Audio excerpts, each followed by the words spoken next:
নমস্কার বন্ধুরা, আমি আবার নতুন ভিডিও নিয়ে এসেছি। এটা হলো প্যানাসোনিক ইনভার্টার এসি। এই এসিটার সমস্যা হচ্ছে আউটডোর চলছিল না।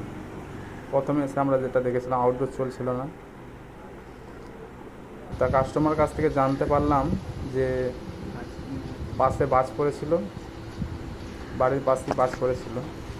তা তারপর থেকে এসিটা আর ঠান্ডা হচ্ছে না। তা এসিটা আমরা দেখলাম আউটডোর চলছে না প্রথমত। ইনডোর কিন্তু একভাবে চলছে, কোনো এরর কোড শো হচ্ছে না, কোনো এরর কোডই নেই। যে এসি যে প্রবলেম হয়েছে, এরর কোড কোনো শো হচ্ছে না, ভোল্টেজেরও কোনো সমস্যা নেই। আউটডোরে ভোল্টেজ মাপা হয়েছিল, কোনো সমস্যা নেই, ভোল্টেজ ঠিক আছে। কমিউনিকেশনের লাইনের ভোল্টেজ আপ ডাউন করছে, কোনো সমস্যা নেই। এই যে পিসিবিটা আউটডোরের, এটার যে মেন আইসি, সেই মেন আইসিটাই শর্ট হয়ে গেছে। ঠিক আছে, যেহেতু এটা রিপেয়ারিং করলে হয়ে যেত, কিন্তু আমরা রিস্ক নিলাম না রিপেয়ারিং করার জন্য, সেই জন্য আউটডোর পিসিবিটাই চেঞ্জ করে দিলাম। আর ডিসপ্লে বোর্ডটাও খারাপ ছিল, সেটাও আমরা নতুন লাগিয়ে দিলাম। ঠিক আছে,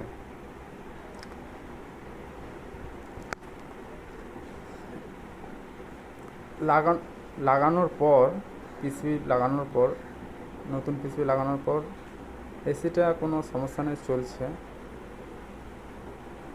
ঠিক আছে,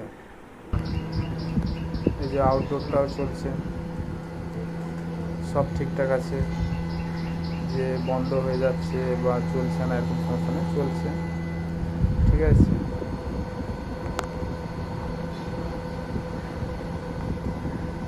এই এসিটার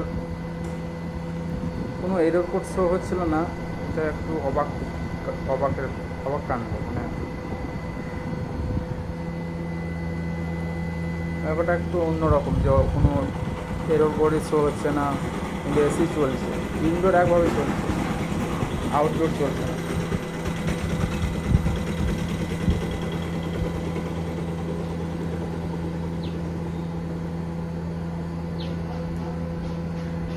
তবে আউটডোরের এলইডি 8 টাইম ব্লিঙ্ক করছিল, সেটা ধরেই আমরা কাজটা এগোচ্ছিলাম।